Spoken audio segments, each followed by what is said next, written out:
ఇప్పుడు AML KYC duration ఎంత?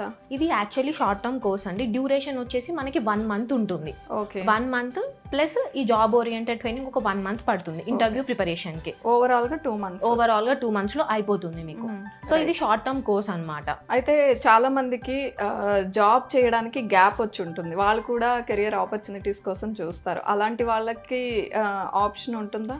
Yeah ఉంటుందండి, డెఫినెట్ గా ఉంటుంది ఆప్షన్. ఎవరైతే నాన్ ఐటీ సైడ్ వర్క్ చేస్తున్నారో 2 to 3 years వాళ్ళకి ఒక ఎక్స్పీరియన్స్ వచ్చాక ఇంక్రిమెంట్ ఉండదు ప్యాకేజెస్లో.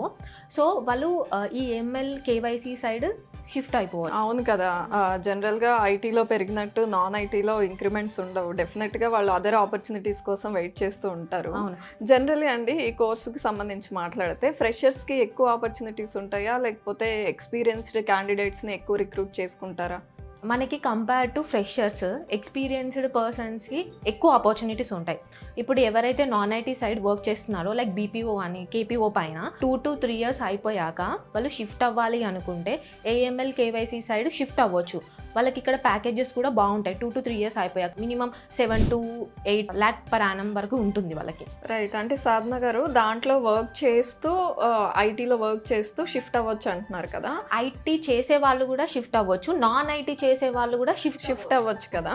సో ఐటీలో చేస్తూ షిఫ్ట్ అయిన వాళ్ళకి ఆ ఎక్స్పీరియన్స్ కన్సిడరేషన్ ఉంటుందా మరి కేవైసీ అదే ఏఎంఎల్ కేవైసీ? యా డెఫినెట్గా ఉంటుంది, డెఫినెట్గా కన్సిడరేషన్ ఉంటుంది.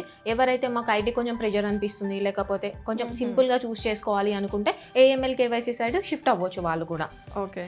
ప్యాకేజెస్ కూడా ఇప్పుడు ఐటీ కంటే ఏం తక్కువ లేవండి, బాగున్నాయి ఇందులో కూడా. ఓకే. మనకి మార్కెట్ ప్రాస్పెక్ట్స్ చూసుకున్నట్టయితే అప్కమింగ్ 5 yearsలో 3,75,000 ప్లస్ జాబ్స్ అనేవి జనరేట్ అవుతున్నాయి. అంటే పర్ ఇయర్కి చూసుకున్నట్టయితే మనకి 70,000+ జాబ్స్ అనేవి జనరేట్ అవుతున్నాయి. సో దీనికి హ్యూజ్ డిమాండ్ కూడా ఉంటుంది. సో మనకి దీనికి డిమాండ్ ఎందుకు ఉంది అని అంటే నేను చెప్పాను కదా మనం థర్డ్ పార్టీ కంపెనీస్ ద్వారా రన్ చేస్తారు అని. సో అక్కడ ఇప్పుడు మనకి యూఎస్ యూకే కెనడాలో పే చేయాలంటే వాళ్ళకి ఎక్కువ పేమెంట్ చేయాల్సి ఉంటుంది. అదే ఇండియాలో అయితే 6 to 8 lakh per annumతో అయిపోతుంది. సో అందుకే ఇక్కడ ఫ్యూచర్లో ఎక్కువ జాబ్స్ జనరేట్ అయ్యే ఛాన్స్ ఉంది ఇండియాలో. ఓకే. సో డిమాండ్ దానివల్ల క్రియేట్ అయింది. యా డిమాండ్ ఉంది దీనికి ఇప్పుడు. ఓకే. అప్కమింగ్లో కూడా చాలా డిమాండ్ ఉంటుంది, ఎందుకంటే చెప్పా కదా బిజినెస్ మనకి యూఎస్ యూకే కెనడా నుంచి వస్తుంది.